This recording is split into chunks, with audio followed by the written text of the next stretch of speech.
Hi everyone! So we are assigned video editing for this project, and the softwares that we will be comparing are WeVideo, CapCut, and iMovie. To get into the history of video editing, the progression can be traced back to the early 1900s. For the first 80 plus years, editing was done using a linear method, which is basically when images and audio have to be arranged in chronological order during the editing process. After the invention of the first editing machine, the Movolia, in the 1920s, editing began to advance towards the nonlinear methods that we use today. Nonlinear editing involves being able to arrange images and sounds in any order through computer based softwares. Moving into some brief history of our selected softwares, iMovie was released in 1999 with the launch of the iPhone 4. Its latest update was back in April 2022. WeVideo was launched in 2011 and has evolved into an in class learning platform for editing. The newest update for the software is referred to as the new editor, and it was released in April of 2022.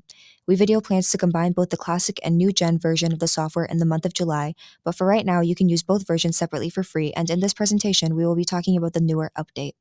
CapCut was first launched in 2020 as a video editing app, and it gained popularity through TikTok.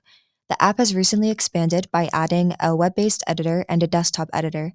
The latest version of the software is CapCut 12.00, released in June of 2024. We found it interesting that CapCut, being the newest software of the three, expanded and developed features for their software so quickly. In comparison, iMovie is the oldest founded platform, and its updates generally seem more outdated. We will be measuring them based on price, user experience, UX, user interface, UI, and importing and exporting. Whether the user is a beginner, intermediate, or professional, affordability is an important consideration when selecting an editing software. Video offers various plans for different types of users. First, individuals and business. Second, schools. And lastly, play posit for higher education and enterprises.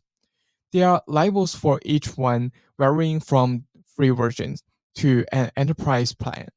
As you can see, the lowest priced plan is called Power and it costs $499 monthly, $59.88 yearly. And the most expensive enterprise can be accessed by contacting WeVideo's team directly for pricing options. The most popular and the greatest value plans, unlimited and professional, and are also identified. Moving on to CapCut. They keep it simple with a free version and one option to upgrade. The free version offers basic functions like transitions, filters, and music. With this version, you have access to most features the upgrade offers. However, you could purchase CapCut Pro for $13.49 monthly and $145 and 99 cents yearly to have access to premium templates, effects, bilingual captions, and more. Compared to WeVideo and CapCut, iMovie is completely free for users as long as they are accessing it through an Apple product, such as MacBooks or any iOS product in general. iMovie is a great tool for beginners who may not have much experience with a video editing software, or for those who are not interested in paying for a subscription to do simple video editing. For video, the price range is relatively more flexible than CapCut, which only has one upgrade option being CapCut Pro. Also, WeVideo gives users the option to pay monthly and save 50% off yearly plans. That being said, we believe CapCut's free version holds the most value since it gives you a wider variety of tools than WeVideo's free version and iMovie. Now let's dive into user experience. WeVideo supports Chrome, Firefox, and Opera 15 Plus browsers, and they also have a mobile application available. Internet connection is required.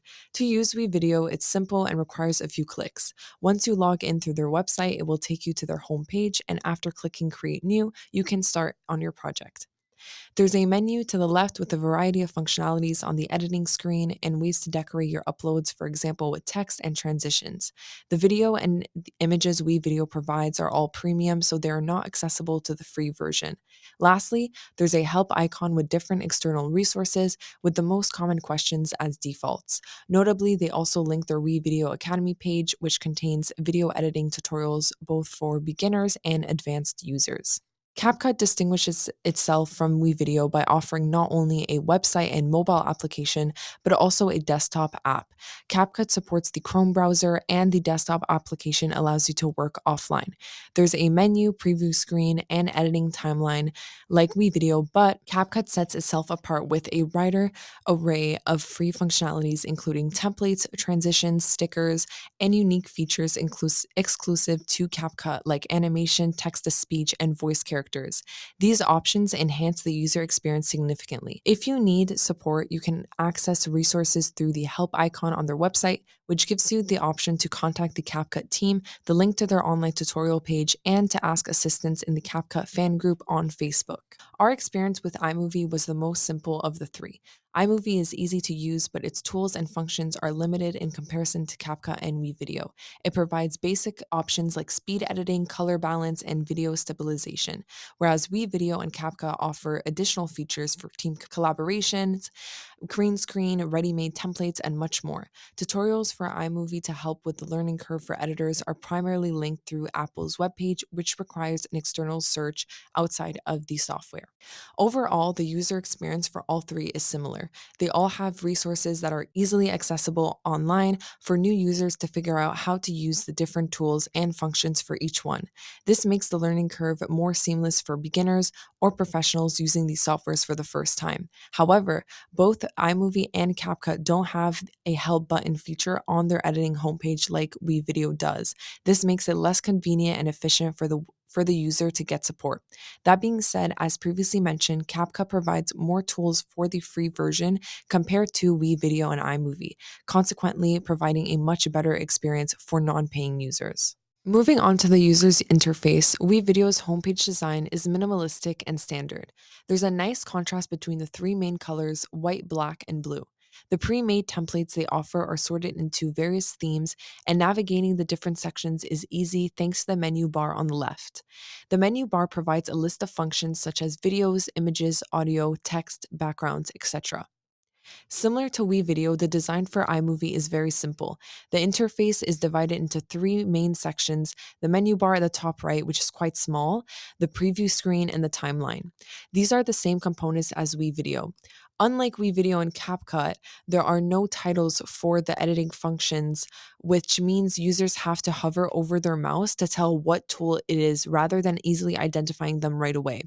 Also, the aesthetic of iMovie's homepage is plain and only uses two colors, white and black, and there's no variation in font size. Still, iMovie has a user friendly design and allows you to create similar results compared to other editing softwares on the market at no cost.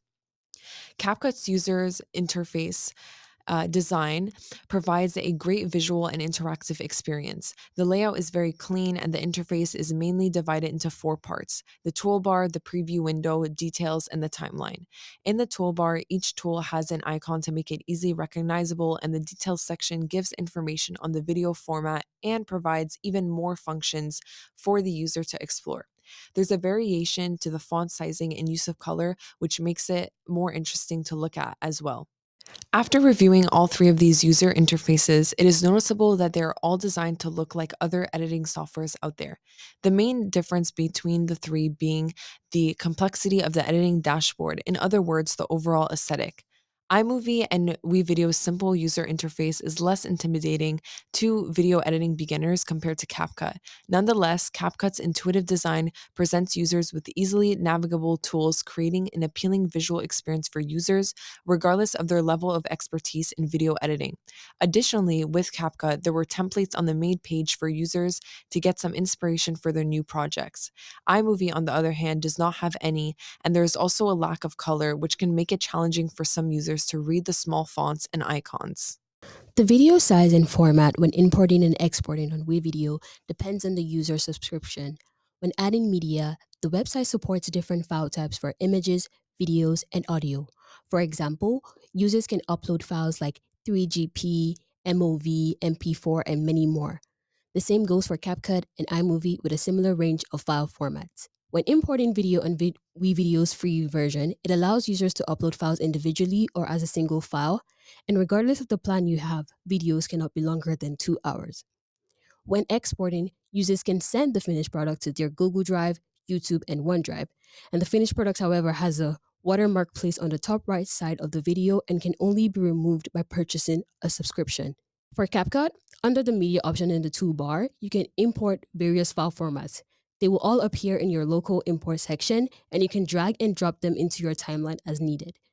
When exporting your edited video, you can choose different video formats and quality, including resolution, bitrate, codec, and frame rate. You can also edit the audio export format. To add, CapCut allows you to directly share them to social media platforms such as TikTok and YouTube, which is an advantage unavailable to WeVideo and iMovie.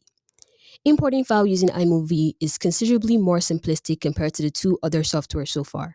When exporting the finished product from iMovie, users can export files via email, YouTube, Facebook, or even save the current file they're working on. The lowest resolution to export is 540p and the IS is 1080p, which is the standard HD format. After sampling the three free versions of these software, it is clear that they each have different capabilities for importing and exporting. Imported files on CapCut and iMovie load up in good quality on the editing dashboard, but WeVideo can only process about 360p as a default. A drawback to using the free version of WeVideo is that users are limited to 1 gigabyte of content per project, and the same goes for CapCut. And despite having the same storage space limit, videos and audio load up much more quickly on CapCut compared to WeVideo. We also discovered that WeVideo has a 5-minute per month limit for its videos, while CapCut has a 15-minute limit for content editing, making it significantly longer than WeVideo in terms of video length. iMovie, on the other hand, does not have a maximum limit, but it is dependent on the available storage space on the user's device. In terms of our experience with the platforms, WeVideo editing options were found to be limited, and its free versions offers a maximum video resolution of 480p, which is quite low compared to iMovie's resolution of 1080p. And the quality of end products on CapCut's free version, however, can go up to 4K for its free version, making it the highest of these three softwares. To conclude, all three softwares have distinct strengths and limitations that cater to different user needs and preferences. With WeVideo, its education-oriented resources and flexible pricing plans makes it a good option for various institutions and bigger businesses. CapCut provides advanced features even with its free version, making it a good option for both beginner and professional editors. Lastly, iMovie with its more simplistic format is a great platform for those who are new to editing, particularly Apple users who are looking for a no-cost basic editing software. So ultimately, the best choice for video software depends on personal needs, the project at hand, and experience levels. For students, we believe CapCut was the best software. Its platform was the easiest to edit with in terms of UX/UI design, and it had many additional features that WeVideo and iMovie did not provide. If I was personally to choose one of the three platforms, I'd choose CapCut. Since I'm a beginner to video editing, my projects are pretty simple, and the free version covers most of what I'd need. I also prefer CapCut to the other two, but I might be biased because I use it more frequently for personal work and school projects. It is also really nice that the free version has so many features and tools to use. I think the free version of CapCut allows me to get more features and finish editing videos without spending any money. And the interface of CapCut is pretty cool, so I like it. Personally, I prefer WeVideo's interface the most. I thought it was the easiest to use of the three. However, I do think that CapCut is the best option because you're able to do so much at no cost and it feels the most modern. Some of the keywords and terminologies used in this analysis are displayed on this screen. Thank you for watching.